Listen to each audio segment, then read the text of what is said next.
You know, Sega was a pretty fantastic company back in the 90s and early 2000s. I don't necessarily think they're terrible or anything now, but they really took a ton of ideas, both new and well-traveled, and always put their own spin on them. Whether it's things that were totally new and strange like Space Channel 5 or Knights, or something more safe like Crazy Taxi, Sega just knew what to publish.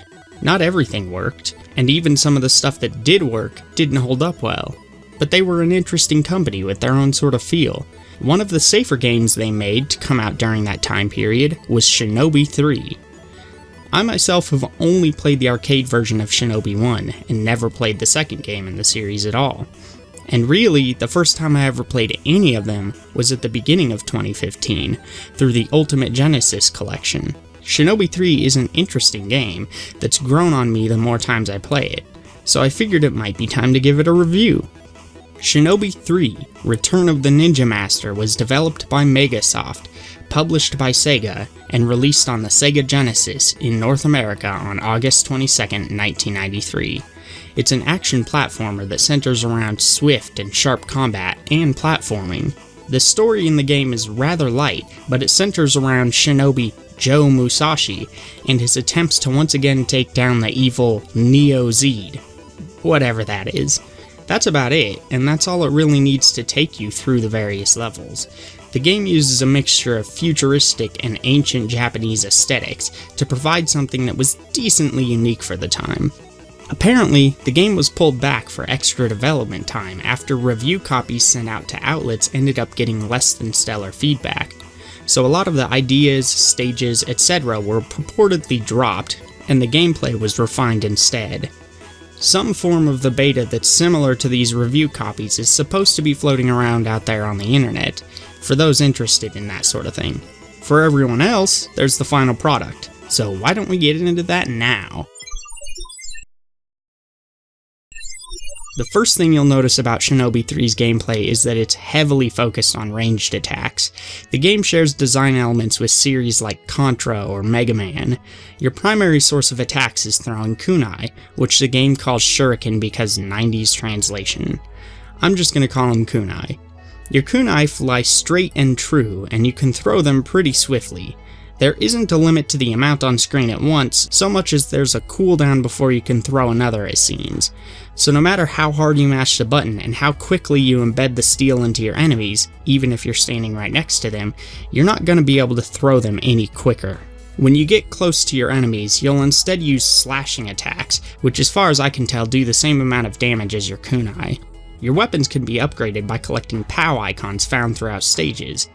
This power causes your attacks to do 3 times the normal damage, which is amazingly useful. In fact, your goal should be to maintain the powered up status as much as possible, since it can turn many fierce challenges into cakewalks. However, if you get hit once, the power is gone. At least it protects you from the damage for that one hit. Other power-up icons do things like refill your kunai, give you extra lives, or give you an extra ninjutsu use. Musashi has 4 different ninjutsu you select while the game is paused. The first one protects you from several hits. The next one damages everything on screen, which is followed by one that gives your jumps extra height and makes your control a bit more responsive. Finally, the last one sacrifices your current life without taking a ninjutsu use, and then it refills your life bar. This is mainly used in emergencies to prevent yourself from being taken back to the previous checkpoint if you die. In reality, the one that's most useful is the one that protects you from damage, since it also allows you to take those hits without losing your powered up kunai. Beyond that, Musashi has an extraordinarily diverse set of skills you can make use of. Holding the kunai button allows you to block most projectiles. If you jump at the top of your first jump arc, you can do a small double jump. Push against a wall after jumping and you can triangle jump away, allowing you to scale vertical surfaces. You can also grab onto ceilings, pipes, etc., and monkey bar your way through areas. Double tapping forward allows you to sprint, and hitting the attack button does a diving slash. During the first half of this attack, you're invincible, allowing you to skirt potential damage while dealing it yourself. While in the air, you can do a swift dive kick forward, which can be used to cause damage, avoid damage, and land more precisely on platforms. And if you're in the middle of a double jump, you can throw a handful of kunai below and in front of you. Finally, if you're playing this on an actual Genesis, you can use 6-button controllers to give many of these controls their own button. It makes it a lot easier. That's a lot to get used to, and the way to perform these actions is a little vague at times. Enemies vary to a respectable extent, with normal ninja, flying ninja, weird brains in jars, dudes with guns, dudes with bigger guns, dudes who shoot mortar fire at you, and tons of interesting bosses. Environments vary as well, both visually and in gameplay. Most stages are a varied mix of platforming and action, but there are some auto-scrollers that are all about action, and some stages that are all about complex platforming. The variety in set-piece levels keeps the game fresh, which definitely lends to keeping you playing. First, let me say this game isn't terribly easy. It takes some time getting used to, and has some issues I'll get to later, but it does do some things to help accommodate players of different skill levels. There are 2 legitimate ways to alter difficulty, and 2 cheats that alter difficulty. First, there's a general difficulty level. Easy gives you 9 lives per continue, and a full life bar. Normal drops your lives down to 2, but keeps your life bar the same. And hard shrinks your life bar. Then there's the ability to select how many kunai you start with on a new life. Starting with 0 can significantly ramp up the difficulty. The 2 cheats, meanwhile, are for infinite kunai and for invulnerability. If you're really struggling with the game, I'd advise playing it like this once or twice to start. The only way to die with invulnerability is to get crushed or fall into a bottomless pit, and once you get a kunai power-up, you'll only lose it if you die. This will allow you the freedom to get used to all of the tricks Musashi can perform, which, similar to Mega Man X, is the core of performing better in the game. I myself haven't been able to beat the game on normal or hard yet.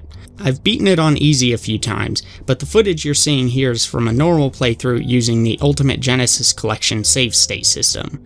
I did this mainly so that I could get footage of a wide variety of secret or difficult to reach areas that I can't easily get to even on easy. I can feel myself getting more comfortable and skilled with each time I play though. Anyway, level design is generally pretty fair, though there are some bits that really spike difficulty in a way that can feel cheap. One later level has you leaping from falling rock to falling rock, with each jump being incredibly tense. It looks cool, but one wrong move and you're instantly dead. This highlights a problem with the double jump, where the window for it can be a little too precise for the platforming presented to you. There are just few 2 frames where it can be activated. I'm not sure why they didn't just make it activatable at any time while you're in the air. Another level feels a bit unfair not due to any particular obstacle, so much as its maze-like structure. The goal is to go through a series of challenges in between doorways until you make it to the boss door, but there are quite a few doors, particularly near the end of the level, that will send you back to/near the beginning of the level. That can be frustrating until you know the level well. Knockback is thankfully minimal, though it still exists and can be a slight issue in a few spots. However, climbing on bars and ceilings can feel cheap, because Musashi doesn't automatically stop at the end of a climbable object unless he reaches a solid surface like a wall. If you go too far, he'll simply let go and fall off. His strides across these objects are rather large too, so it's hard to line yourself up at the end of it without simply falling off. I think this is largely a problem with the way the animation presents where you are in your climb. One half of a stride can look way too far from the edge of the bar, but the very next step can lead to you letting go. Boss design is fair, with some being rather straightforward, some requiring punishing missed attacks, some with multiple forms, and one that relies on a doppelganger to fool you. It's an eclectic mix that never feels extraordinary, but never feels boring or mundane. The length of the game is pretty nice, with the first playthrough possibly taking upwards of 4 hours. After that, you can easily get it down to about an hour, with most levels never overstaying their welcome. Honestly, the biggest issue with this game, which will definitely kill it for some, is the size of the sprites. They look great, but Musashi is simply too big, and the length you can see in front of him doesn't feel like quite enough. Granted, the game is designed around this, but it still causes some major issues. It's just too common to find yourself getting hit by something as it appears on screen before you can get Musashi's big sprite out of the way. Luckily, running into enemies doesn't damage you, but still, taking any damage steals away your kunai power-up, making the trek significantly more challenging. All they'd have to do is make the sprites about 2/3 to 3/4 the size they are now, and the problem would be completely solved. Though the large sprites can hurt your gameplay experience, they look great. The game has a lot of vibrant colors, sharp animation, and nice visual flair. Attacks are clearly indicated and environments are really inspired. The visual style usually plays off of the level design really well, giving each area its own unique identity. When a level is primarily about platforming, visually it's represented in a way where that makes sense. Audio is just fantastic, with the music being particularly standout examples of how to properly use the Genesis sound chip. I've always felt that the Genesis sound chip had a ton of potential, it's just that many developers didn't know how to use it well. This isn't one of those games that squanders that potential. There isn't a tune here that I don't personally like, and they're all rather well written and catchy. First things first, make the sprites smaller. Then allow the double jump to be done at any time while in the air, and make the climbing animation much more fluid and clear. The only other change I would make personally would be to give the player some in-game way to learn all of the controls. The Ultimate Genesis Collection doesn't come with digital manuals that I can find, meaning it can take forever to learn how each move is done, much less the limitations of them. Really, this is a pretty great game. It's not a life-changing action platformer per se, but there's a huge amount of potential in the controls here. It feels super satisfying to go sprinting down a corridor, dive at an enemy, cutting them down before blocking the next enemy's incoming attack and taking them down too. And it feels equally good to platform your way through a technical gauntlet that pushes you to your limits in precision and reaction time. I don't absolutely love this game, but it's definitely one that I can come back to anytime I'm looking for something simple to play like Sonic, Mega Man X, etc. So what do you guys think? Have any of you played a Shinobi game before? Are any of them one of your favorites, or something you'd never play again? Share in the comments below, and I'll see you next time.